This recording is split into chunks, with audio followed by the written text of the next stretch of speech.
एक आंसर बिल्कुल ठीक है। आप बताओ जी। मन और इंद्रियां वश में कर ली, आप बताओ जी।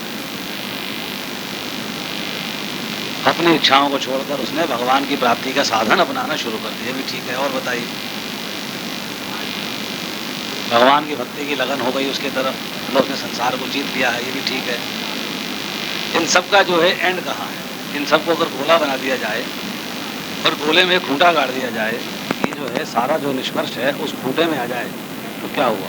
संसार जीतने का अर्थ क्या हुआ? कि आपने संसार के अंदर जो माया आपको भ्रमित कर रही है, उस माया को आपने जीत लिया और अपने मन को और इंद्रियों को भगवान की सेवा में लगा दिया। एक सिंपल सेंटेंस में इसकी डेफिनेशन संसार जीतने की यही नहीं। कहते हैं जिस प्रकार जगतपति भगवान विष्णु की उपासना करते हैं, और हे महामुने, उन गोविंद की आराधना करने पर आराधन परायण पुरुष को जो फल मिलता है, मैं वो भी सुनना चाहता हूँ। आराधना किस प्रकार करी जाए और फल क्या मिलेगा, दोनों। आज की हम संसारिक चीजों में फल चाहे हम इच्छा करें चाहे ना करें, मन में भावना तो रहती है। कहीं ना कहीं कोने में मन में कभी हुई जो है भावना, तो प्रभु जी है कि नहीं? कहीं ना कहीं कभी हुई भावना तो है ही है यार। ये सब करने से मिलेगा क्या? मैं लेक्चर सुनने जाऊंगा तो मिलेगा क्या? कोई प्रसाद मिलेगा? ना सुनने जाओ तो भी मिल जाएगा। रेगुलरली सुनने जाने से मुझे क्या लाभ होने वाला? मतलब कहीं ना कहीं किसी न किसी कोने में एक इच्छा जो है बलवती अवश्य रहती है। पराशर जी क्या उत्तर देते हैं, हे मैत्रेय, तुम जो कुछ पूछते हो यही बात महात्मा सगर ने और तो ऋषि से पूछी। उनके उत्तर में जो उन्होंने कहा मैं तुमको सुनाता हूँ। मुनि श्रेष्ठ सागर ने भृगुवंशी महात्मा और को प्रणाम करके उनसे भगवान विष्णु की आराधना का उपाय और विष्णु की उपासना करने से मनुष्य को जो फल मिलता है उसके विषय में पूछा था। उनके पूछने पर और ने यह को कहा था, मैं सुनो। और बोले, भगवान विष्णु की आराधना करने से मनुष्य ये क्या मिलता है, सुनिए ध्यान से। भूमंडल संबंधी समस्त मनोरथ, मतलब जो आपके मन के अंदर इच्छाएं हैं वो सारी की सारी, स्वर्ग अगर आप स्वर्ग चाहते हो, स्वर्ग से भी श्रेष्ठ ब्रह्मपद अगर आप ब्रह्मपद चाहते हो, उससे भी श्रेष्ठ परम निर्वाण पद जाना चाहते हो, मतलब जो आपकी इच्छा जिस लेवल की इच्छा है, सारी इच्छाएं सारे मनोरथ आपके जो है पूर्ण। ये राजेंद्र, मैं जिस फल की जितनी इच्छा करता है, वह अल्प हो या अधिक, मैं श्री अच्युत की आराधना से निश्चय ही मैं सब प्राप्त कर लेता हूँ। तुमने जो पूछा कि हरि की आराधना किस प्रकार करी जाए, सो सब मैं तुमसे कहता हूँ, सावधान हो। तो यहाँ पर इम्पोर्टेंट क्या है कि भगवान की आराधना कैसे करी जाए, भगवान की आराधना करने का तरीका क्या है, ध्यान सुनिएगा सब। जो पुरुष वर्णाश्रम धर्म का पालन करने वाला है, सबसे पहली बात क्या आई, वर्णाश्रम धर्म। मतलब आप जो है किस वर्ण में हैं, ब्राह्मण हैं, आप क्षत्रिय हैं, आप वैश्य हैं या आप शूद्र हैं, जिस भी आप जो है वर्ण के अंदर हैं, उस वर्ण के लिए जो नियत कार्य है वो करें। जो आपका आश्रम है, ब्रह्मचर्य में है, गृहस्थ में है, वानप्रस्थ में है या संन्यास में है, उस आश्रम के लिए जो भी नियत कार्य है वो करें। जो कॉम्बिनेशन आपका बनता है, मान लीजिए कि आप ब्राह्मण हैं और गृहस्थ हैं, और ब्राह्मण के जो कर्तव्य हैं वो पूरे करिए और गृहस्थ के जो कर्तव्य हैं वो पूरे करिए, ये आपका हो गया वर्णाश्रम धर्म का पालन। वही परम पुरुष विष्णु की आराधना कर सकता है, उनको संतुष्ट करने का कोई मार्ग नहीं और कोई मार्ग नहीं। उनको संतुष्ट करने का क्या मार्ग निकला, एक ही रास्ता। क्या एक ही रास्ता है, अपने वर्णाश्रम धर्म का पालन करो। क्या प्रभु जी, क्या करो आप, अपने वर्णाश्रम धर्म का पालन करो, तो भगवान विष्णु जो है स्वयं ही प्रसन्न होते चले। हे नृप, यज्ञों का यजन करने वाला पुरुष उन्हीं का यजन करता है। ये बात बहुत ध्यान से सुनिए, ये आपको जो है कहीं किसी बातचीत चले तो आप उनको समझा सकते हैं, बात आप उनको बता सकते हैं। कहते हैं यज्ञों का यजन करने वाला पुरुष उन्हीं का यजन। तो यज्ञ के अंदर आप हवि देते हैं, जो भी आप कार्य संपन्न करते हैं, और सारा कार्य जो है आप क्या कर रहे हैं, किसके लिए कर रहे हैं, विष्णु का ही यज्ञ कर रहे हैं। नंबर 2, जप करने वाला उन्हीं का जप करता है। जप करने वाला क्या कर रहा है? उन्हीं का जप कर रहा है। और दूसरों की हिंसा करने वाला उन्हीं की हिंसा करता है। मीट मुर्गा खा गया, आप मुर्गा नहीं मार रहे, आप किसी के लिए क्या है, भगवान वही हिंसात्मक रूप से आप हिंसा भगवान के प्रति कर रहे हो, ना कि उस चीज। क्योंकि भगवान हमें सर्वभूतमय है, प्रत्येक प्राणी में विराजमान है। आपने मुर्गा काटा है तो उसके अंदर ही भगवान विराजमान है। कष्ट तो हुआ ना, और मुझे तो मारेगा, मेरे हृदय में जो विराजमान है उसका भी कष्ट होगा, हुआ कि नहीं होगा? अतः सदाचार युक्त पुरुष अपने वर्ण के लिए ही विहित धर्म का आचरण करते हुए श्री जनार्दन की ही उपासना करता है। हे पृथ्वीपते, ब्राह्मण, क्षत्रिय, वैश्य और शूद्र अपने अपने धर्म का पालन करते हुए ही विष्णु की आराधना करते हैं, अन्य किसी प्रकार से नहीं। मतलब आपको अपने वर्णाश्रम धर्म में रह के जो कार्य है वो करने हैं, उसके बिना कोई चारा नहीं। जो पुरुष दूसरों की निंदा, चुगली अथवा मिथ्या भाषण नहीं करता, ऐसा वचन भी नहीं बोलता जिससे दूसरे को खेद हो, उससे निश्चय ही भगवान केशव प्रसन्न है। हे राजन, जो पुरुष दूसरों की स्त्री, धन और हिंसा में रुचि नहीं करता, वह सर्वदा ही भगवान केशव को संतुष्ट करता है। हे नरेंद्र, जो मनुष्य किसी प्राणी अथवा वृक्ष आदि अन्य देहधारियों को पीड़ित एवं कष्ट नहीं करता, उससे भी भगवान केशव संतुष्ट है। जो पुरुष देवता, ब्राह्मण और गुरुजनों की सेवा में सदा तत्पर रहता है, हे नरेश्वर, उससे गोविंद सदा प्रसन्न रहता है। जो व्यक्ति स्वयं अपने और अपने पुत्रों के समान ही समस्त प्राणियों का भी हित चिंतक होता है, वह सुगमता से श्री हरि को प्रसन्न कर देता है। ये लाइन जो है लास्ट वाली सबसे इम्पॉर्टेंट है। जैसे अपने प्रति आप कोई कष्ट नहीं करना चाहते, मेरे को कष्ट हो मैं उसको अवॉइड करना चाहता हूँ, अपने को कष्ट नहीं, अपनी उंगली नहीं काटना चाहूँ, अपने सर पे हथौड़ा नहीं मारना चाहूँ, अपना गला नहीं काटना चाहूँ, ठीक है नहीं, अपने पुत्र का भी गला नहीं काटना चाहूँगा, उसको भी कष्ट नहीं देना चाहूँगा। तो इसी प्रकार जो है समस्त प्राणियों का हित चिंतक होता है, किसी को भी कष्ट नहीं देता है, उससे जो है भगवान बहुत जल्दी ही। हे नृप, जिसका चित्त रागादि दोषों से दूषित नहीं है, उस विशुद्ध चित्त पुरुष से भगवान विष्णु सदा संतुष्ट रहते हैं। हे नृपश्रेष्ठ, शास्त्रों में जो जो वर्णाश्रम धर्म कहे गए हैं उनका आचरण करके पुरुष श्री विष्णु की आराधना कर सकता है और अन्य किसी प्रकार से। अब देखिए, इन्होंने जो है 3, 18, 19 श्लोक में कम से कम 4 बार या 3 बार ये बात कही है कि आपको अपने वर्णाश्रम धर्म का पालन करना है। बार बार भगवान जो है एक ही बात बताए जा रहे हैं। सागर बोले, हे द्विजश्रेष्ठ, अब मैं संपूर्ण वर्ण धर्म और आश्रम धर्मों को सुनना चाहता हूँ, कृपा करके वर्णन कीजिए। अब वर्णों का क्या धर्म है और आश्रमों का क्या धर्म है ये बताया जा रहा है। और जी बोले, जिनका मैं वर्णन करता हूँ उन ब्राह्मण, क्षत्रिय, वैश्य और शूद्र के धर्मों को तुम एकाग्रचित होकर क्रमशः श्रवण करो, बारी बारी से सुनो। ब्राह्मण का कर्तव्य है दान दे। क्या कर्तव्य है ब्राह्मण का? दान दे। यज्ञों द्वारा देवताओं का यजन करे, यज्ञ करे, देवताओं को प्रसन्न करे, भगवान को प्रसन्न करे, स्वाध्यायशील हो, पढ़े, शास्त्र पढ़े, नित्य स्नान तर्पण करे और अगन्य दान आदि कर्म करे। ब्राह्मण को उचित है कि वृत्ति के लिए दूसरों से यज्ञ करावे, औरों को पढ़ावे, न्यायोपार्जित शुद्ध धन में न्याय अनुकूल द्रव्य संग्रह करे। मतलब पैसा उतना ही इकट्ठा करना है जो उसको न्याय से उचित लगता है और भगवान की सेवा में लग सकता है, अपने एंजॉयमेंट के लिए नहीं। ब्राह्मण को कभी किसी का अहित नहीं करना चाहिए, सर्वदा समस्त प्राणियों के हित में तत्पर रहना चाहिए। संपूर्ण प्राणियों में मैत्री रखना ही ब्राह्मण का परम धन है। पत्थर में और पराई रत्न में ब्राह्मण की समान बुद्धि रहनी चाहिए। क्षत्रिय को उचित है कि ब्राह्मणों को यथेच्छ दान दे, विविध यज्ञों का अनुष्ठान करे और अध्ययन करे। उसको भी पढ़ना है, यज्ञ उसको भी करने हैं, पर ब्राह्मण को दान दे। शस्त्र धारण करना है, पृथ्वी की रक्षा करना है और पृथ्वी पालन करना है। पृथ्वी पालन से ही राजा लोग कृत्य हो जाते हैं, क्योंकि पृथ्वी में होने वाले यज्ञ आदि कर्मों का अंश राजा को मिलता है। जो राजा अपने वर्ण धर्म को स्थिर करता है और दुष्टों को दंड देने और साधुजनों का पालन करने से अपने अभिष्ट लोगों को प्राप्त करता है। तो उन्होंने जो है ये सबके हर एक के जो है बता रहे हैं क्या क्या लक्षण होने चाहिए।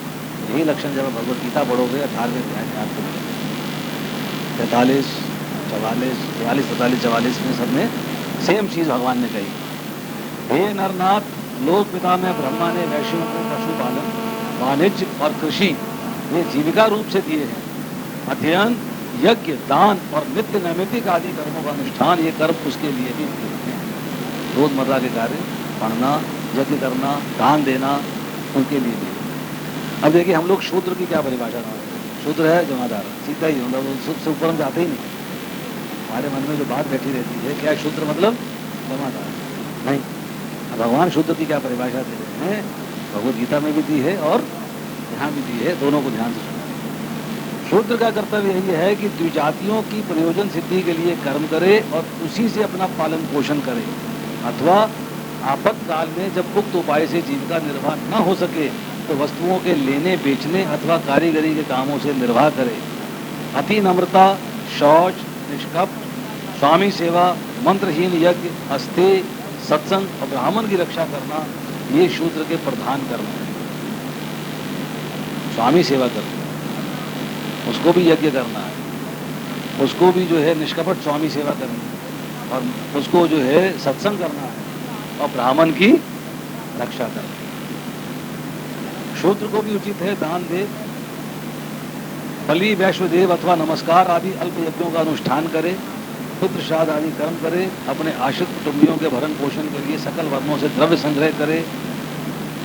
हे नरेश्वर, इसके अतिरिक्त समस्त प्राणियों पर दया, सहनशीलता, अमानता, सत्य, शौच, अधिक परिश्रम न करना, मंगलाचरण, प्रियवादिता, मैत्री, निष्कामता, अकृपणता और किसी के दोष न देखना, ये समस्त वर्णों के सामान्य गुण हैं। सब वर्णों में होना चाहिए। तो इसी तरह जो है उन्होंने जो हमें वर्ण और आश्रम के बारे में बताया है, आपको पता लगेगा कि ब्राह्मण और वैष्णव में अंतर क्या होगा। पिछली बार मैंने बताया ब्राह्मण के गुण आपने पढ़े, ब्राह्मण के गुण इसमें भी लिखे, थोड़ी देर बताइए ब्राह्मण के गुण क्या है। हाँ,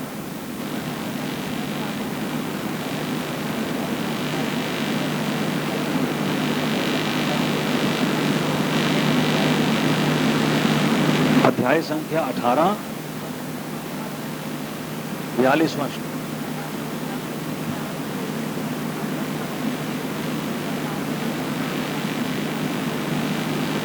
अठारहवें अध्याय का 42वां श्लोक है, पेज नंबर है 539, 539। शांति, प्रियता, आत्मसंयम, तपस्या, पवित्रता, सहिष्णुता, सत्यनिष्ठा, ज्ञान, विज्ञान तथा धार्मिकता ये सारे स्वाभाविक गुण हैं जिनके द्वारा ब्राह्मण कर्म करते हैं। तो 9 गुण है प्रभु जी। और जो हमने आपको वैष्णव के बताए थे, फुल लेक्चर दिलवाएंगे वैष्णव के ऊपर, तो 26 गुण होते हैं वैष्णव के पास। तो सबसे इंपॉर्टेंट गुण क्या है, विनयशील, विनय। तो इतना विनयशील है कि उसको जो है उसके हम्बलनेस के अलावा कुछ बात सूझती नहीं। ये कर्म तो सारे कर ही रहा है, और इसके साथ क्या है, हम्बलनेस। इसी के साथ जो हमने अभी पढ़ा था उसको दोहरा लेते हैं, सिर्फ 2 लाइनें और हैं। वीरता, अगला श्लोक पढ़िएगा 43वां। वीरता, शक्ति, संकल्प, दक्षता, युद्ध में धैर्य, उदारता तथा नेतृत्व ये क्षत्रियों के स्वाभाविक गुण हैं। कृषि करना, गो रक्षा, व्यापार वैश्यों के स्वाभाविक कर्म है, और शूद्रों का कर्म है श्रम तथा अन्यों की सेवा करना। सेवा कार्य में लगा है वो शूद्र। और महाभारत में क्या कहा है, महाभारत में जो है हम लोगों के लिए क्या कहा गया है कि कलयुग के अंदर जो है सारे प्राणी, सारे मनुष्य जो हैं वो शूद्र। चलो शूद्र, वाह, हम सब शूद्र हैं। हमारा कार्य है सेवा करना। हमें उस शूद्र के वर्ण से उठ के ऊपर जाना। हम किसी ना किसी की सेवा में लगे, कोई ना कोई सेवा हम जो है परफॉर्म कर रहे हैं। इसीलिए जो है हम सभी के सभी जो है मतलब महाभारत के अनुसार सब शूद्र हैं। चाहे हमने ब्राह्मण घर में जन्म लिया है, चाहे हमने वैश्य घर में जन्म लिया है, चाहे क्षत्रिय के घर में जन्म लिया है, कहीं भी जन्म लिया हो, तो हम सारे के सारे शूद्र। हमको इस जो है अपने शूद्र के वर्ण से ऊपर उठकर अपने आप को ब्राह्मण, और ब्राह्मण से ऊपर फिर वैष्णवपन मिला। अब आता है इसके अंदर प्रश्न कि मायावाद क्या है और शून्यवाद क्या है। तो बताएगा जी मायावाद क्या है, मायावाद क्या है और शून्यवाद क्या है, बताओगे जी, बताइए। मायावाद शंकराचार्य जी ने जो नियम बनाए थे कि जीव जब मृत्यु होती है तो भगवान में मिल जाता है, और द्वैतवाद जो है वो जीव अलग है और भगवान अलग है, दोनों मिलते नहीं हैं, जीव का कार्य भगवान की सेवा करना है। हाँ जी प्रभु जी, ठीक है।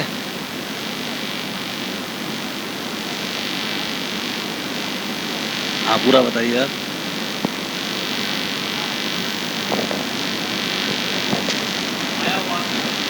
मायावाद है जैसे कि जो मतलब नहीं है उसको जबरदस्ती मानना, ये माया है। माया का मतलब जो नहीं है उसको जबरदस्ती मानना, ये माया। और दूसरा क्या होता है, शून्यवाद। शून्यवाद ये होता है जैसे कि कोई ऐसे ऐसे निराशावादी लोग हैं जो भगवान को निराकार मानते हैं।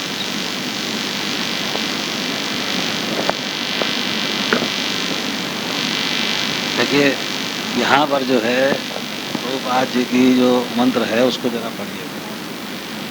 नमो ओम विष्णुपादाय कृष्ण प्रेष्ठाय भूतले श्रीमते भक्ति वेदांत स्वामी निधि। अगला क्या है, नमस्ते सरस्वती देवे गौरवाणी प्रचारिणे निर्विशेषा शून्यवादी पाश्चात्य देश। निर्विशेषवाद क्या है, मायावाद क्या है और शून्यवाद क्या है, तीन चीजें जो है आपको समझ। निर्विशेष मतलब विशेष कुछ भी नहीं। देखिए दो फिलॉसफी जो है चल रही, दो लेवल। एक है अद्वैतवाद, अद्वैत, और दूसरा क्या है द्वैत। अद्वैत का अर्थ क्या है, एक। द्वैत मीन्स ट्यो, ट्यो मीन्स टू। भगवान कहते हैं ममय वंशय जीव लोके जीव भूते सनातनी मन षष्ठान इंद्रियानी प्रकृष्ठानी। ये जीव मेरा ही भिन्न भिन्न और सनातन अंश है। भिन्न का मतलब है डिफरेंट, अलग। तो दो चीजें अलग अलग क्या हो गई, भगवान अलग हैं और जीव अलग है। अब उसके बाद क्या आता है कि शरीर के अंदर जीव है, मतलब शरीर अलग है और जीव अलग, ये भी द्वैतवाद है। दो चीजें हैं अलग अलग, शरीर अलग है और जीव अलग है। जीव चला जाता है, पुनर्जन्म लेता है, दूसरा जन्म लेता है, परंतु शरीर जो है उसको हम भस्मीसात कर देते हैं या दबा देते हैं या जला देते हैं, जो भी हम कार्यक्रम उसके साथ करना चाहें। कहने का मतलब ये है कि द्वैतवाद के अंदर जो है आप भगवान की आइडेंटिटी और जीव की आइडेंटिटी दोनों को अलग अलग मानते हैं, नंबर एक। नंबर दो, आप जो है भगवान को चूंकि मानते हैं तो उनके साकार रूप को मानते हैं, साकार रूप को मानते हैं। साकार रूप का ही तो अंश होगा ना, निराकार का तो अंश नहीं हो, जिसका आकार ही नहीं है उसका अंश कैसे होगा, अंश किसका होगा। मैं कहता हूँ ढोलक का ये अंश है, ढोलक का आकार है ना कुछ। ये चादर है, इसका टुकड़ा काट लिया, ये टुकड़ा क्या है, इस चादर का अंश है। इसका मतलब चादर का एक आकार है ना, तभी तो अंश निकला ना उसका। इसका मतलब है कि जो लोग जो है द्वैतवाद को मानते हैं वो भगवान का एक साकार रूप मानते हैं, नंबर एक। नंबर दो, जो जीव हैं उसको भगवान से भिन्न अंश मानते हैं, उसको बोलते हैं भिन्नांश। ठीक है जी। मायावाद जो है, मायावाद में क्या है, अद्वैत। अद्वैत एक है, भगवान स्वयं भगवान अद्वैत है। अद्वैतम अच्युतम अनादि अनंत रूपम, मतलब अद्वैत मतलब भगवान का जो है शरीर और आत्मा अलग नहीं। वहां पर जो है भगवान के पास शरीर और आत्मा एक ही है।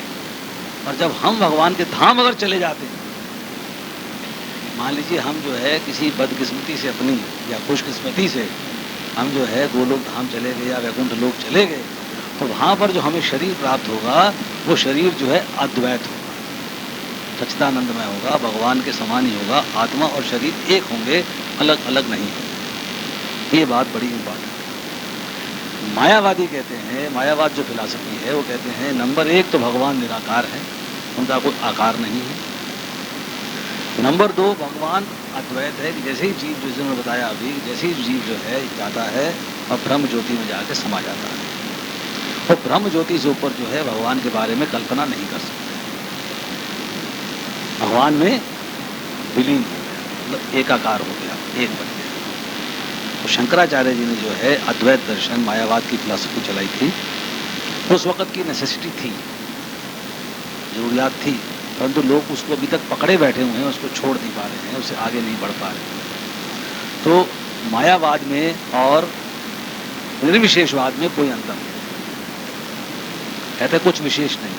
क्या है, आप गए और आपका स्फुलिंग जो है, चैतन्य स्फुलिंग जो है जाके भगवान में लीन हो गया, इससे ज़्यादा कुछ बात नहीं, फालतू कोई बात नहीं। विशेष क्या है, आप में विशेष क्या है, इनमें विशेष क्या है, यहाँ पर विशेष क्या है। वहाँ गए थे जी, खास नहीं था, ऐसे ही था, जाम बाजार की तरह बाजार था, ऐसे ही बोलते हैं ना। ये बड़ा विशेष बाजार है, हर दुकान सजी हुई, एक से एक बढ़िया, एक से एक उत्तम। मतलब आप एक विशेष में और निर्विशेष में अंतर कर सकते हो। तो निर्विशेषवादी हैं, वो कहते हैं कुछ विशेष नहीं है जी, ब्रह्म ज्योति है, सब गए उसमें जाके लीन हो गए, बात खत्म हो गई, मिल गए भगवान में एकाकार हो गए, एक लीन हो गए। परंतु जो विशेष बात समझते हैं वो क्या समझते हैं कि ब्रह्म ज्योति से ऊपर भी भगवान का धाम है। ब्रह्म ज्योति क्या है, भगवान के शरीर से निकली हुई कांति। अगर आप जो है ईशोपनिषद पढ़ेंगे, ईशोपनिषद के अंदर जो 15वां श्लोक है, उसके अंदर जो है भक्त भगवान से क्या प्रार्थना कर रहा है कि हे भगवान, आप अपने आगे से अपनी अंगों की कांति का, अपनी ज्योति का आवरण हटाएं, जिससे मैं आपके मुखमंडल के दर्शन कर सकूं। इतनी ज़्यादा रोशनी है कि भगवान का मुखमंडल जो है पीछे, भगवान का चेहरा जो है, भगवान का मुख जो है उस ज्योति के पीछे छुपा हुआ है। ये रिक्वेस्ट कर रहा है भक्त। तो विशेष क्या है कि भगवान का धाम है, उसमें भगवान अपने साकार रूप में है, और हमको साकार रूप में जाके कोशिश करनी है वहाँ पहुँचें, क्योंकि हम उन्हीं के अंश हैं, वहीं से आए हैं, वहीं हमको जाना चाहिए और वहाँ जाके भगवान की सेवा में लग सकते। अब बची ये बात शून्यवाद की। शून्यवाद क्या है, शून्य का मतलब क्या होता है, जीरो। जो बुद्धिस्ट फिलॉसफी है, जो बौद्ध धर्म है, उसमें क्या कहते हैं कि अगर एक बार आपकी मृत्यु हो गई, उसके बाद कुछ नहीं, जीरो, कुछ नहीं उसके बाद, आपका अस्तित्व समाप्त, आपका कोई अस्तित्व नहीं, ना भगवान में लीन हो रहे हो, ना एकाकार हो रहे हो, आप परम निर्वाण को प्राप्त कर गए, मतलब आप समाप्त हो गए, उसके बाद आपका कोई एग्जिस्टेंस नहीं। तो वो है शून्यवाद। तो ये चीज़ें जो हैं बेसिक्स हैं। देखो, अगर आप थोड़ा सा दिमाग लगा के ये चीज़ें जब क्लियर हो जाएंगी, और इसके बाद जब आप प्रभुपाद जी के पढ़ने चालू करोगे, इसके बाद जब आप जो है भगवद गीता के अनुवाद पढ़ने चालू करोगे, तो आपको जो है चीज़ें बहुत सारी ऑटोमेटिकली आसान लगने शुरू हो जाएंगी कि भाई अब तो जो है भगवद गीता पढ़ने का आनंद ही आ गया। मैं आपको उसका एक एग्जाम्पल देता हूँ थोड़ा सा, और इन द मीन टाइम जो है आप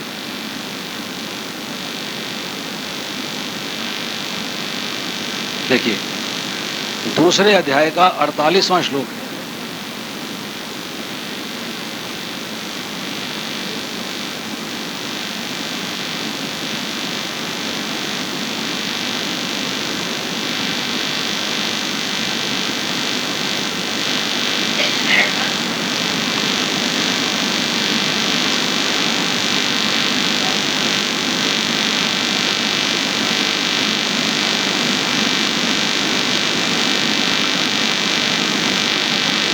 देखिए, यहाँ पर लिखा है अर्जुन क्षत्रिय है।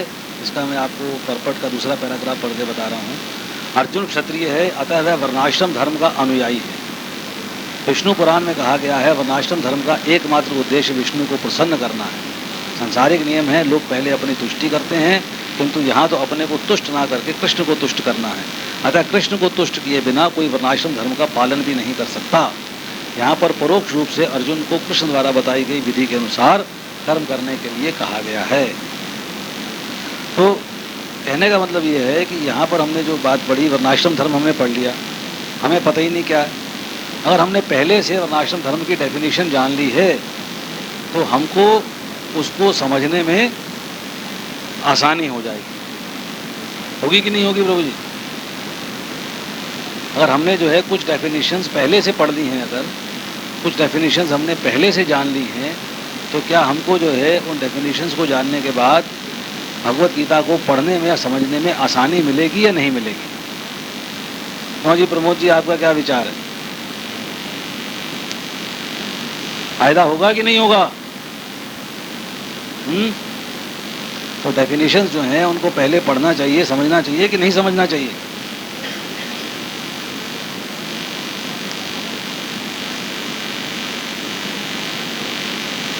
यह भी आपको बता देते हैं जी।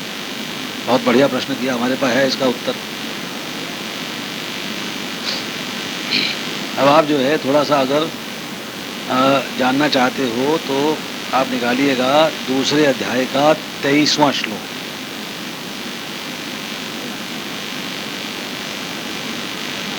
दूसरे अध्याय का 23वां श्लोक।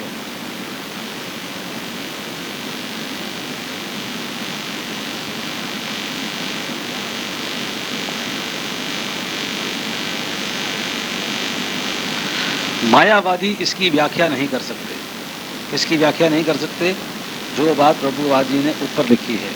क्या है कि जो भी हो, आत्मा को ना तो कभी खंड खंड किया जा सकता है, ना किन्हीं वैज्ञानिक हथियारों से उसका संहार किया जा सकता है, चाहे उनकी संख्या कितनी ही क्यों ना हो। मायावादी इसकी व्याख्या नहीं कर सकते कि जीव किस प्रकार अपने अज्ञान के कारण उत्पन्न हुआ और तत्पश्चात माया की शक्ति से आवृत हो गया। ना ही परमात्मा से जीवों को विलग कर पाना संभव था, प्रत्युत सारे जीव परमात्मा से विलग हुए अंश हैं। क्योंकि वे सनातन अनुआत्मा हैं, अतः माया द्वारा आवृत होने की उनकी प्रवृत्ति स्वाभाविक ही है और वह इस तरह भगवान की संगति से पृथक हो जाते हैं। जिस प्रकार अग्नि के स्फुलिंग अग्नि से विलग होते ही बुझ जाते हैं, यद्यपि इन दोनों के गुण समान होते हैं। वराह पुराण में जीवों को परमात्मा का भिन्न अंश कहा गया है। भगवत गीता के अनुसार भी शाश्वत रूप ऐसे ही हैं। अतः मोह से मुक्त होकर जो भी जीव पृथक अस्तित्व रखता है, जैसा कि कृष्ण द्वारा अर्जुन को दिए गए उपदेशों से स्पष्ट है। अर्जुन कृष्ण के उपदेश के कारण मुक्त तो हो गया, परंतु कभी भी कृष्ण से एकाकार नहीं। अब अगर आपको जो है, जो मैंने आपको शून्यवाद की, निर्विशेषवाद की और मायावाद की और साकार रूप की और अंश की जो परिभाषा बताई है, भिन्नांश क्या होता है, भगवान से अलग हुए हैं, तो ये परपट आपको जो है समझने में कुछ आसानी मिलेगी या नहीं मिलेगी?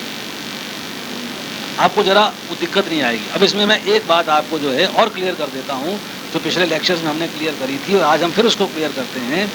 वो क्या है कि चूंकि वे सनातन अनुआत्मा हैं, अतः माया द्वारा आवृत होने की उनकी प्रवृत्ति स्वाभाविक है। इसका क्या अर्थ हुआ? इसका क्या मीनिंग है? बताइए, बताइए प्रभु जी। कहते हैं प्रत्युत सारे जीव परमात्मा से विलग हुए अंश हैं। ममय वंश जीव लोग के हमने अभी बात बताई आपको। क्योंकि वे सनातन अनुआत्मा हैं, सनातन हैं, थे, हैं और रहेंगे, अतः माया द्वारा आवृत होने की उनकी प्रवृत्ति स्वाभाविक है। माया द्वारा ठगा जाना, आवृत होने का मतलब क्या है? ठगा जाना। उनकी प्रवृत्ति नेचुरल है, स्वाभाविक का मतलब नेचुरल है।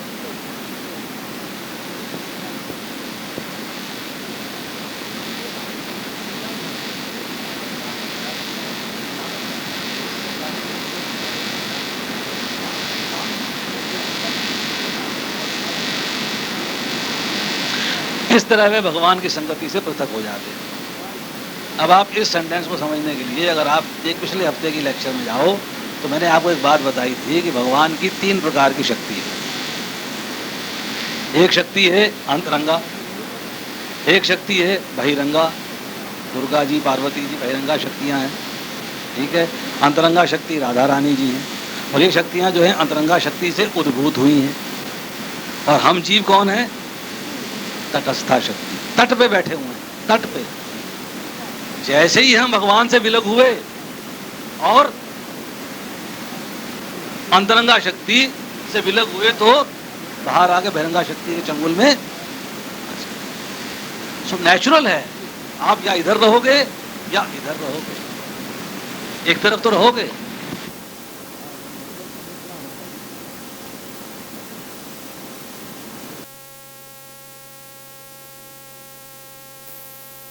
क्या है भगवान की बहिरंगा शक्ति कि आप जैसे ही जो है भगवान से विलग हुए। मैं आपको बड़ा अच्छा उदाहरण देता हूँ। मैंने जो है हरिद्वार में सुना था, अपने ही इस्कॉन के जो है राधा गोविंद महाराज, उन्होंने लेक्चर में बताया। आप सुनिएगा और सुनने के बाद अगर आप चौंक ना जाएं कि आपने कभी ऐसा सोचा नहीं था, मैंने भी नहीं सोचा था कि भगवान से विलग होने का क्या सजा है। एक उदाहरण देता हूं भौतिक संसार का। पिता बेटे से कहता है कि अगर तू मेरा कहना नहीं मानेगा, मेरे कहे मुताबिक शादी नहीं करेगा, फिल्मों में देखते हैं ना रोज, तो मैं तेरे को अपने सारे जमीन जायदाद से अलग कर दूंगा। मतलब यू लूज एवरीथिंग। या तो मेरा कहना मान, मतलब मेरे से जुड़ा रहे। पिता यही कहता है ना अपने पुत्र से कि या तो मेरे से जुड़ा रहे तो सारे सुख हो, पर अगर तू मेरे से अलग हो जाएगा तो तेरे को कष्ट शुरू हो जाएगा। अब राधा गोविंद महाराज जी ने भागवतम के अंदर एक बड़ा ही सुंदर, बहुत ही बढ़िया उन्होंने जो है एग्जाम्पल दिया। उन्होंने कहा कि गंगा जी की उत्पत्ति कहां से हुई, बताइए, कौन बताएगा?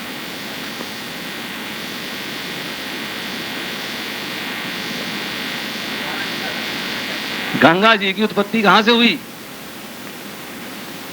गंगा जी जो है उनकी उत्पत्ति हो रही है कृष्ण के चरणों से, परंतु उन्होंने जो है कृष्ण के चरणों को छोड़ दिया। क्या किया? विलग हो गई, कृष्ण के चरणों से विलग हो गई, अलग हो गई। उसके बाद शिव जी ने अपने मस्तक पर धारण किया, उनको बड़ी कोशिश करी और उनका बहाव नहीं रुका। अल्टीमेटली वो पत्थरों से टकराती, ठोकरें खाती, लटकती लटकाती जाके समुद्र में विलीन हो गई, समाप्त हो गई। उनका कोई अस्तित्व नहीं बचा। भगवान से अलग होने के बाद गंगा जी ने कितनी ठोकरें खाई, कहां से चली हैं वो? भगवान के चरणों से। रास्ते में उन्होंने कितने लोक पार किए हैं, और लोक पार करने के बाद जब पृथ्वी लोक पर भी आई हैं तो कितने पत्थरों से ठोकरें मिल रही हैं। ठोकरें पड़ रही नहीं पड़ रही, टकराती हैं, उछलती हैं, कूदती हैं, फिर आगे चली जाती हैं, फिर टकराती हैं, फिर उछलती हैं, कूदती हैं, फिर आगे चली जाती हैं, और अंत में क्या है, समुद्र में अपने आप को, अपना माथा समुद्र के पास पटक देती है। मुझे अपने में संभाल। ये है भगवान से विलग होने का सजा। कितना कष्ट है। सूर्य जो भगवान की नेत्र के तुल्य है, अब ब्रह्म संहिता पढ़ेंगे, आपको सूर्य जो है लिखा है भगवान के नेत्र के तुल्य है। वो भगवान से जैसे ही अलग हुआ है तब से धधक रहा, जल रहा है। तब से जल रहा है कि नहीं जल रहा? खुद भी जल रहा है और दूसरों को भी जला रहा है। ये अलग बात है, उस जलने में भी गुण है कि हमको उससे जो है धन धान्य पका मिलता है, फसलें पकी मिलती हैं, मौसम मिलते हैं, वर्षा मिलती है, अलग बात है।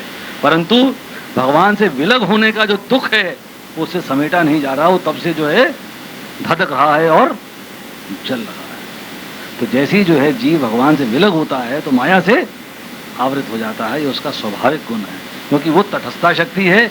एक तरफ अंतरंगा शक्ति है भगवान स्वयं, साथ में राधा रानी, और दूसरी तरफ माया।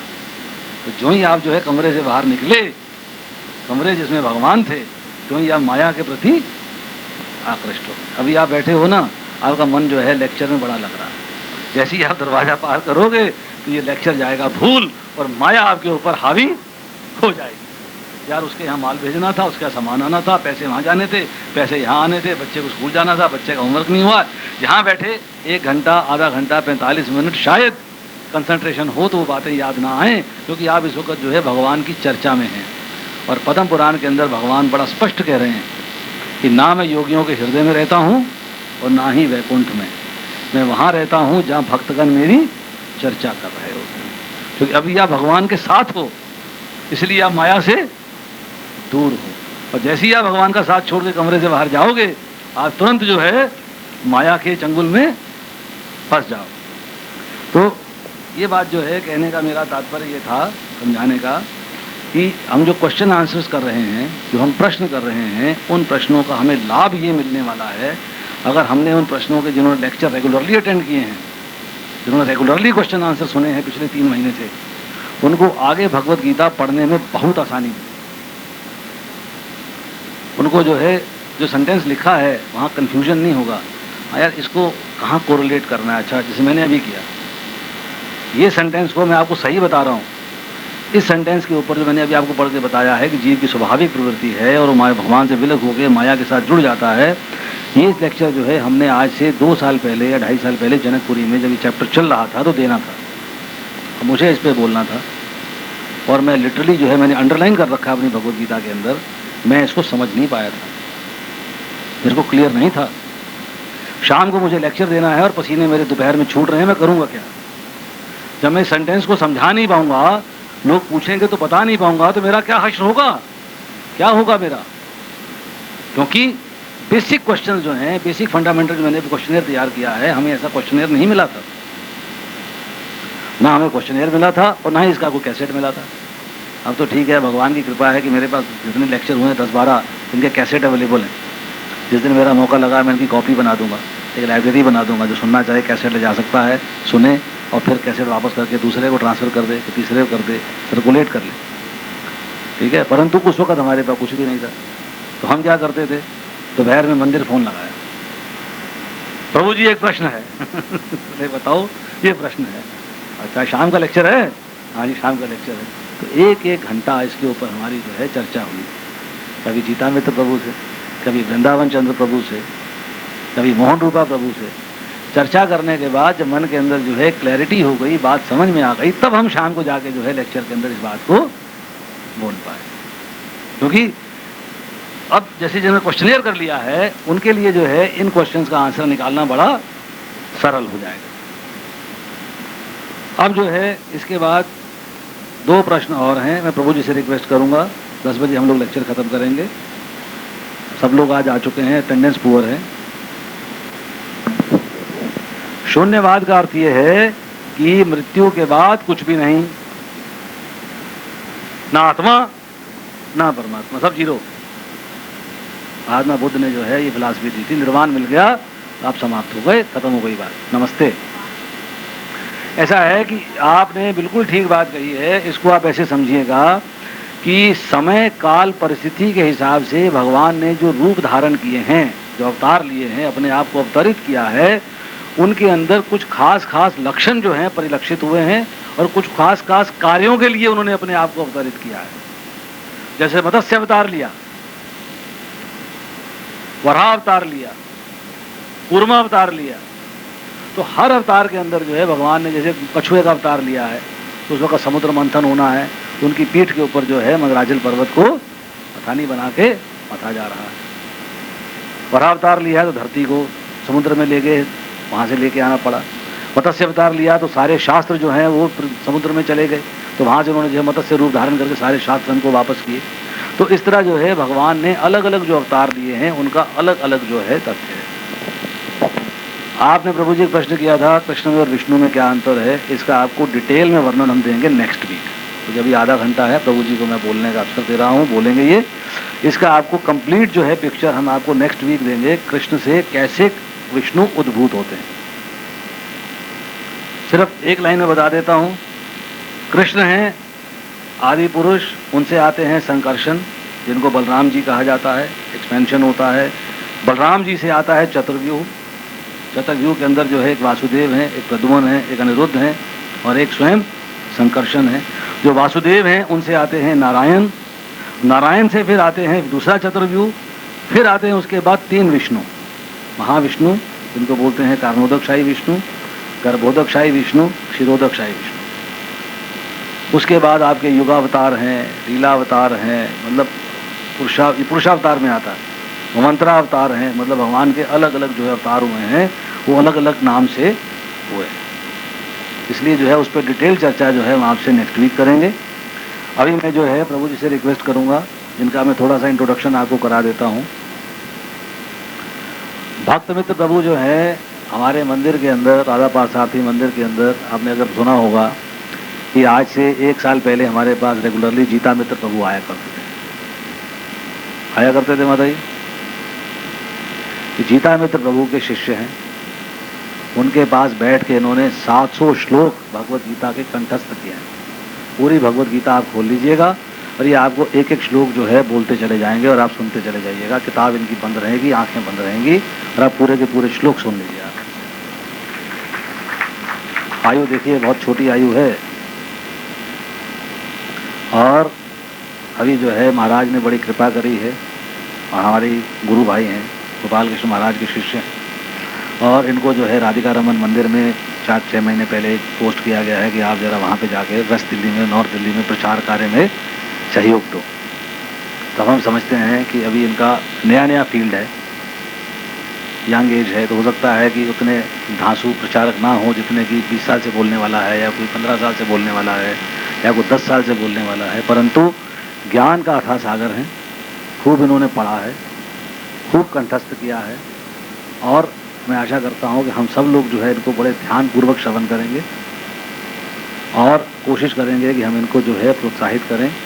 और मेरी इनसे डिस्कशन हो गई है, यही जो क्वेश्चन हम तैयार कर रहे हैं इसके ऊपर टॉपिक्स लेके टॉपिक हम तैयार करवाएंगे प्रभु जी से। और हो सकता है आने वाले 6 महीने में आपको, जैसे एक टॉपिक ले लिया कर्म का, तो 6 हफ्ते कर्म के ऊपर चर्चा हो रही है।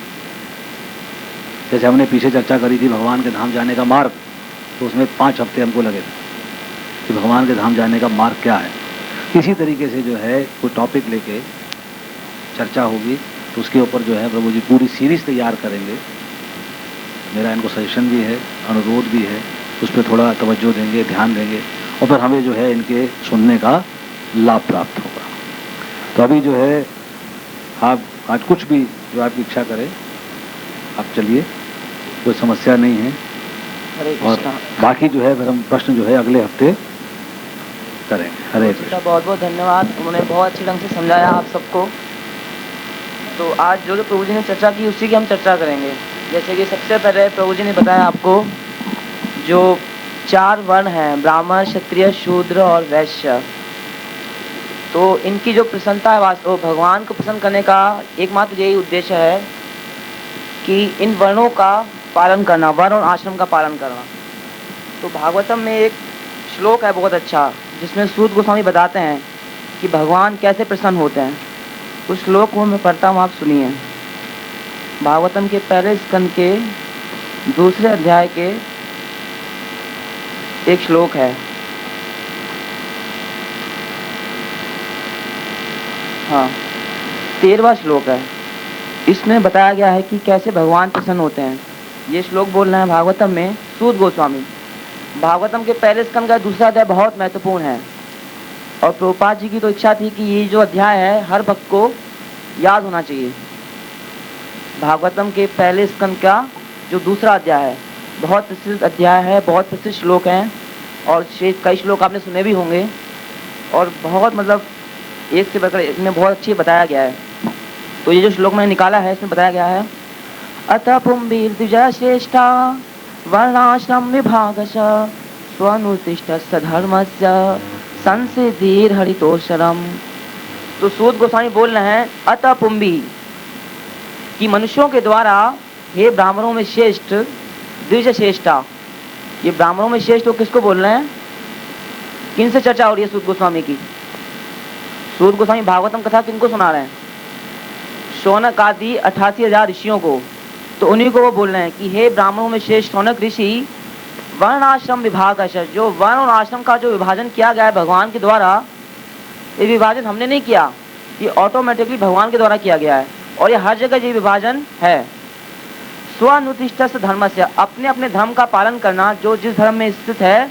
संसिद्धिर हरितोषरम, यही परम सिद्धि है, भगवान को प्रसन्न करने का मार्ग यही है एकमात्र। जो जिस धर्म में स्थित है उसी का पालन करके वो भगवान को प्रसन्न कर सकता है। तो ये जो श्लोक मैंने निकाला है इसमें बताया गया है, अतः पुंबी कि मनुष्यों के द्वारा हे ब्राह्मणों में श्रेष्ठ, द्विज श्रेष्ठा। ये ब्राह्मणों में श्रेष्ठ होने के द्वारा भगवान प्रसन्न होते हैं। तो ये है वास्तव में कि अपने अपने धर्म का पालन करके कोई भी व्यक्ति भगवान को पसंद करता है। जो ब्राह्मण का धर्म है वो उस पर चल के, क्षत्रिय का धर्म है उस पर चल के, जो शूद्र का धर्म है या वैश्य का धर्म है अपने अपने धर्म पे चल के, जैसे कि, और ये सब जो है भगवान की व्यवस्था है गुण और कर्मों के हिसाब से। जन्म से सभी शूद्र हैं, जैसे गुरु जी ने बताया, महाभारत में बताया गया है, कलो शूद्र संभवा, संस्कार से कोई जो है द्विज बनता है, संस्कारों के द्वारा, गुण और कर्मों के द्वारा ही कोई ब्राह्मण बनता है। और आजकल तथाकथित ब्राह्मण ऐसे हैं जो अपने आप को जन्म से ही ब्राह्मण घोषित करते हैं, जबकि ऐसा नहीं है। जैसे कि एक बार प्रभुपाद जी के गुरुजी भक्ति सिद्धांत प्रभुपाद, उनको उनके पिताजी ने मौका दिया कि आपको एक ब्राह्मणों की सभा में जाना है, वहाँ पे ब्राह्मणों की जो प्रशंसा करनी है। तो भक्ति सिद्धांत प्रभुपाद जी गए और उन्होंने बहुत से ब्राह्मणों की प्रशंसा की, बहुत उनके गुण बताए कि ब्राह्मणों में ये योग्यता होती है, ये गुण होते हैं। तो जो तथाकथित ब्राह्मण थे वो सभी सुन के प्रसन्न हो रहे थे कि हमारी तारीफ हो रही है। पर अंत में भक्ति सिद्धांत प्रभुपाद जी क्या कहते हैं कि कोई भी जन्म से ब्राह्मण नहीं है, सब गुण और कर्मों से ब्राह्मण है। तो ये चीज़ उनको क्या है, अच्छी नहीं लगी, क्योंकि वो सब क्या मानने वाले थे कि जन्म से ही ब्राह्मण होता है। हालांकि ब्राह्मण के घर में अगर किसी को जन्म मिलता है तो ये बहुत अच्छी बात है, ये योग्यता है, उसने पहले जन्म में कुछ ऐसे कर्म किए होंगे तभी मिला है।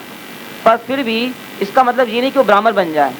जैसे प्रभुपाद जी कहते थे कि जरूरी नहीं है कि जो वकील का बेटा है वो भी वकील बने, जरूरी है क्या? ये जरूरी नहीं है कि जज का बेटा भी जज बने या डॉक्टर का बेटा भी डॉक्टर बने। अगर वो उसकी योग्यता हासिल नहीं करेगा तो कैसे बनेगा? उसी तरह से अगर कोई ब्राह्मण के परिवार में आकर भी अगर ब्राह्मण की योग्यता हासिल नहीं करता तो ब्राह्मण नहीं है। उसे शास्त्रों में एक शब्द दिया गया है ब्रह्म बंधु, वो ब्रह्म बंधु कहलाता है। यानी कि जिसने ब्राह्मण परिवार में जन्म लिया पर फिर भी ब्राह्मण नहीं है। यहाँ जैसे क्षत्रिय परिवार में जन्म लेकर भी कोई क्षत्रिय नहीं तो उसे क्षत्रिय बंधु कहते हैं। तो प्रभुपाद जी बताते हैं कि वास्तव में जन्म से कोई भी ब्राह्मण नहीं है। भगवान भी गीता में कहते हैं कि जो मैंने वर्ण और सृष्टि रचना की है सब है गुणों कर्मों से की है, और इनके आधार पर चल के ही कोई भी व्यक्ति भगवान को प्रसन्न कर सकता है अपने अपने कर्तव्यों का पालन करके। और गीता में भी एक श्लोक है जहाँ पे भगवान ने ये बात कही है कि अपने अपने स्वधर्म का आचरण करके ही व्यक्ति भगवान को प्रसन्न कर सकता है। आपको पता है वो श्लोक कहाँ है गीता में? है 3रे अध्याय में है एक श्लोक। हाँ 3रे अध्याय में एक श्लोक है बहुत अच्छा, वहाँ भगवान यही कहते हैं। 35वां श्लोक निकाल लीजिए, 136 पृष्ठ संख्या है 136।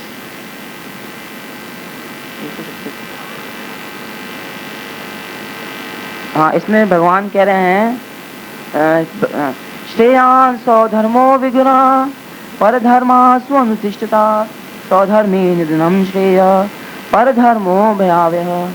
अपने नियत कर्मों को दोषपूर्ण ढंग से संपन्न करना भी अन्य के कर्मों को भलीभांति करने से श्रेयस्कर है।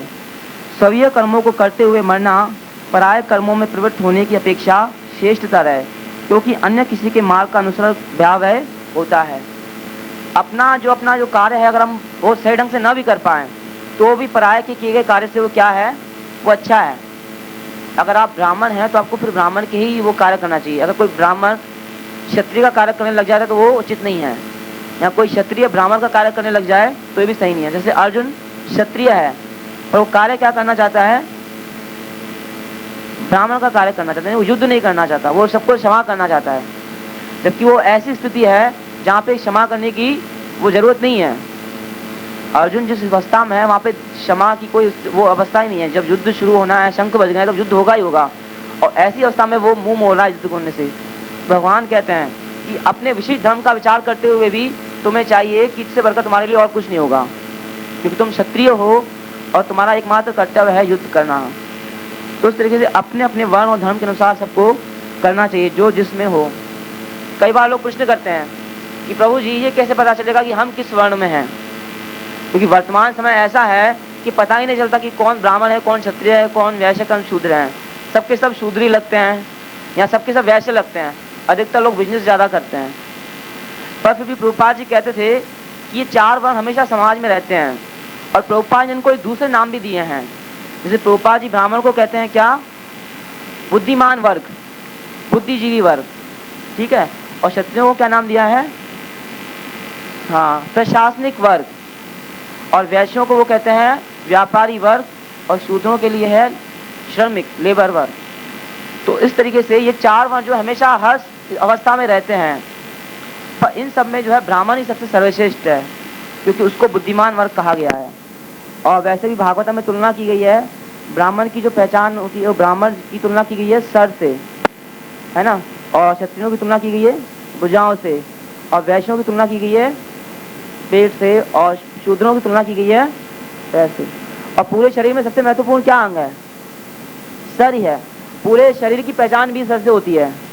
जैसे कहीं आप पासपोर्ट पे फोटो लगाते हो तो क्या कोई पैरों की फोटो लगाता है? क्या फोटो किसकी लगाते हैं? चेहरे की लगाते हैं ना, सर की। पहचान किससे होती है? हमारी चेहरे से होती है, सर से ही होती है। कभी भी ऐसा नहीं देखा गया कि किसी ने पासपोर्ट में अपने पेट की फोटो लगा दी हो या अपने पाँव की फोटो लगा दी हो, ऐसा तो नहीं होता ना।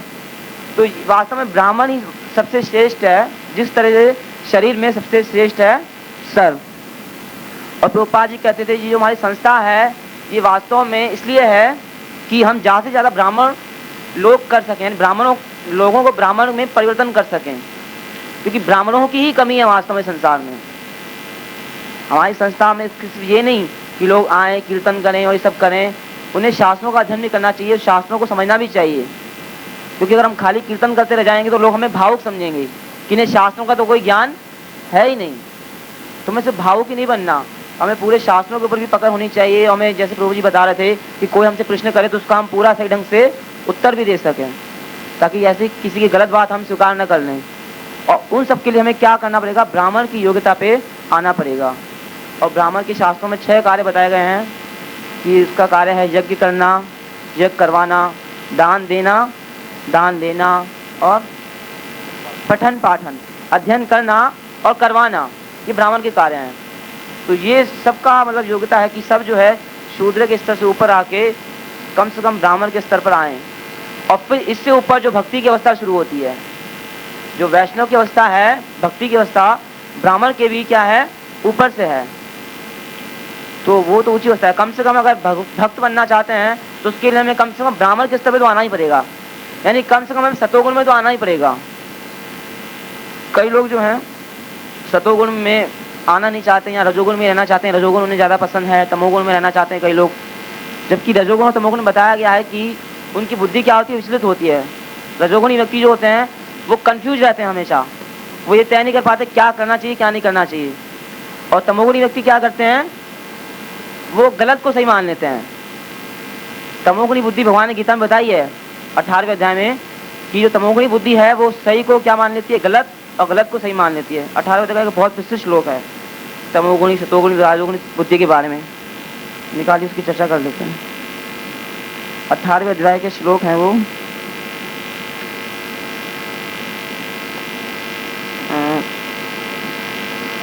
हाँ 30वां, 31वां, 32वां, पेज संख्या है 534। इसमें भगवान ने सात्विक बुद्धि के बारे में बताया है, राजसिक बुद्धि के बारे में बताया है और तामसिक बुद्धि के बारे में बताया है। इसमें सात्विक बुद्धि में भगवान बता रहे हैं प्रवृत्तिम च निवृत्तिम च कार्य कार्य भयाभये बंधम मोक्षम च या वेति बुद्धि सा पार्थ सात्विकी। जो ये जानती है कि किस कार्य में प्रवृत्त होना चाहिए, किस कार्य में निवृत्त होना चाहिए, क्या कार्य है क्या अकार्य है, और किससे डरना चाहिए किससे नहीं डरना चाहिए, क्या बंधन देने वाला है क्या मुक्ति देने वाला है, च या वेति, जो ये जानती है वो बुद्धि कौन सी है? बुद्धि सा पार्थ सात्विकी। जो जानती है कि वास्तव में क्या चीज़ बांधने वाली है, क्या मुक्त करने वाली है, क्या करना चाहिए क्या नहीं करना चाहिए, ये जो सब जो जानते हैं वो सतोगुणी वाली बुद्धि है उनके पास। और रजोगुणी को मैं बताने भगवान यया धर्मम अधर्मम च कार्यम एव च अयथावत प्रजानाति बुद्धि सा पार्थ राजसी। यया धर्मम अधर्मम च, जो धर्म और अधर्म में या कार्य और कार्य में क्या करती है? अयथावत प्रजानाति, अधूरे ढंग से जानती है, पूर्ण रूप से नहीं जानती कि क्या कार्य है क्या कार्य है, क्या धर्म है क्या अधर्म है, ये अधूरे ढंग से जानती है। भगवान कहते हैं वो क्या है? बुद्धि सा पार्थ राजसी, यानी जो कंफ्यूज है वास्तव में। रजोगुणी व्यक्तियों को तय नहीं कर पाते कि ये कार्य करना चाहिए ये नहीं करना चाहिए, हमेशा कंफ्यूज रहते हैं। और तमोगुणी व्यक्ति क्या होते हैं? अधर्मम धर्ममिति या मन्यते तमसाविदा सर्वधान विप्रतांश बुद्धि सा पार्थ तामसी। अधर्म को धर्म मानता है, अधर्मम धर्ममिति या मन्यते ऐसा मानता है, तमसा आवृता जो तमोगुण में आवृत हैं, सर्व अर्थान विपरीतांश, सारे अर्थों को विपरीत देखती है, यानी सारे प्रयोजन जो है इसके गलत होते हैं, या मतलब जो हर दिशा में गलत ही चलती है, कभी भी सीधे मार्ग पे नहीं चलती। बुद्धि सा पार्थ तामसी, तो वो तमोगुणी बुद्धि है। तो वास्तव में जब तक हम सतोगुण में नहीं आएंगे या सतोगुणी बुद्धि जब तक नहीं होगी, तब तक हम वास्तव में भक्ति हमारी शुरू ही नहीं हो सकती। भक्ति शुरू करनी है तो हमें कम से कम सतोगुण के स्तर पे आना चाहिए, और कम से कम ब्राह्मण के स्तर पे आना चाहिए। उसके बाद ही वास्तव में हम भक्ति कर सकते हैं। जो पूर्ण भक्ति है या जो भक्ति शुरू होती है वास्तव में तभी होती है जब कोई व्यक्ति तीनों गुणों से ऊपर उठता है। और एक चर्चा जैसे कि प्रभु जी ने और की आज, प्रभु जी ने पूछा कि मायावाद जैसे क्या होता है, और भी निर्विशेषवाद, शून्यवाद। तो मायावाद बताया गया है वास्तव में कि जैसे कई लोग मानते हैं कि भगवान को निराकार मान लेना, ये मायावाद नहीं है। कोई अगर भगवान को निराकार मानता है तो ये मायावाद नहीं है। मायावाद बताया गया शास्त्रों में भगवान के शरीर को भौतिक मान लेना, ये है मायावाद। भगवान के नाम, रूप, गुण, लीला, इन सबको भौतिक मानना, इसको मायावाद कहा गया है। भक्ति को वास्तव में माया मानना, ये है मायावाद। जैसे कि शास्त्र में बताया गया महाभारत में कि जो भगवान कृष्ण के शरीर को भौतिक मानता है, उसका अगर कोई व्यक्ति देखता भी है तो देखने मात्र से जो है गंगा में स्नान करना चाहिए। एक बहुत प्रसिद्ध श्लोक है महाभारत का, और वो गीता में भी लिखा हुआ है एक जगह। एक तात्पर्य में प्रभुपाद जी लिखते हैं, वो नहीं 9वें अध्याय के एक श्लोक में है वो श्लोक, आप निकालिए 9वें अध्याय का 12वां श्लोक निकालिए। उसमें प्रभुपाद ने बहुत अच्छा श्लोक जो है उद्धृत किया है। पेज नंबर है 310। इसमें बताया गया मायावाद की फिलॉसफी बताई गई। मायावाद किसको कहते हैं? हाँ, ये बृहद विष्णु स्मृति का कथन है और ये महाभारत में भी है। 310 है। इसमें बताया गया है यो वेति भौतिकम देहम कृष्णस्य परमात्मनः ससर्माद बहिष्कार श्रोता स्मार्त विधानत मुखम तसवलोक्यपि सचेलम स्नानमाचरेत्।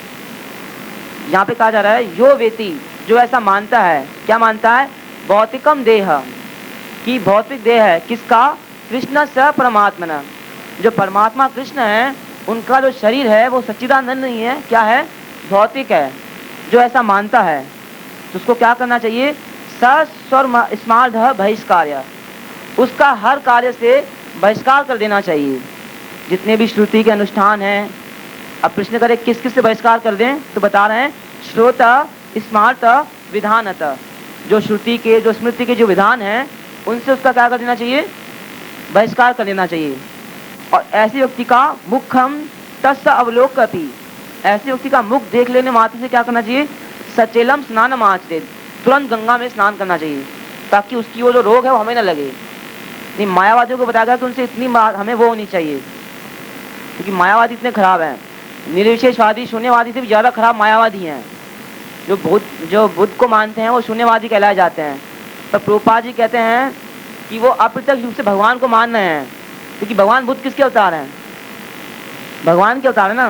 बुद्ध कहते हैं कि शास्त्रों को मत मानो, वेदों को मत मानो, पर मुझे मानो। इसका क्या अर्थ हुआ? कि भगवान ही तो अपने आप को मनवा रहे हैं ना। वो भगवान दूसरे ढंग से उनको क्या कर रहे हैं? अपने आप को मनवा रहे हैं। नास्तिकों को भगवान अपनी ओर आकर्षित कर रहे हैं। और प्रभुपाद जी एक जगह कहते हैं कि ये जो बुद्धवादी हैं, बुद्धिज्म जो है, ये जो बुद्ध का मानने वाले हैं, इनका भी कभी ना कभी उद्धार हो जाएगा, पर जो मायावादी है इनका उद्धार कभी नहीं हो सकता, जो भगवान को माया से बना हुआ मान लेते हैं। यहाँ तक कि नास्तिक ज़्यादा सही है मायावादी से, जो भगवान को माया से बना हुआ मानते हैं कि भगवान का शरीर भौतिक है, भगवान का इतना सुंदर दिव्य रूप है, सच्चिदानंद रूप है, उनके शरीर को जो भौतिक कहते हैं वो निश्चित रूप से बहुत अपराधी हैं। और चैतन्य महाप्रभु कहते हैं मायावादी भाषा सुनी ले है सर्वनाश, जो मायावादी भाषा को सुनता है उसका सर्वनाश हो जाता है। तो मायावादी उनको कहा गया शास्त्रों में जो भगवान कृष्ण को भौतिक मानते हैं। निराकारवादी भी एक अध्यात्मवादी हैं, उनको मायावादी नहीं मानना चाहिए, उनको वो मायावादी नहीं है अगर कोई भगवान को निराकार मानता है तो, क्योंकि वो भी एक भगवान को एक स्तर पर मान ही रहे हैं। पर मायावादी तो क्या है, बिल्कुल ही उल्टे हैं। वास्तव में भगवान कितने सुंदर दिव्य रूप को भौतिक मान लेते हैं, क्योंकि भगवान तो सच्चिदानंद, जब वो भगवान प्रकट भी होते हैं संसार में तो भी उनका भौतिक रूप नहीं होता। जब भगवान देवकी के सामने प्रकट हुए थे, आपको पता है भगवान कैसे प्रकट हुए थे? चतुर्भुज में। अगर भगवान का शरीर भौतिक होता तो 2 भुजाओं में प्रकट होते वैसे ही रोते हुए, तो भगवान तो पूरे ऐश्वर्य के साथ प्रकट हुए हैं।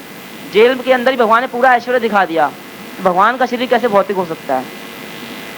तब जब उन्होंने देवकी और वसुदेव ने प्रार्थना की तब भगवान जो है छोटे शिशु बन गए, पर वैसे भगवान चतुर्भुज में प्रकट हुए थे। तो भगवान हमेशा जब भी प्रकट होते हैं, भगवान ने गीता में कहा सृजामि अहम, बहुत प्रसिद्ध श्लोक है गीता का। कौन सा श्लोक है वो?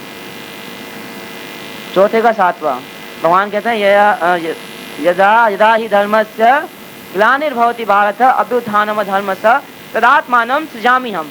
मैं अपने को मैं स्वयं प्रकट होता हूँ। सृजामि हम का अर्थ यही है, प्रकट होता हूँ। भगवान ये नहीं कहा कि मतलब कि मैं क्या कहते जन्म लेके आता हूँ। जन्म की लीला भगवान जरूर करते हैं, पर भगवान कभी भी भौतिक शरीर नहीं स्वीकार करते।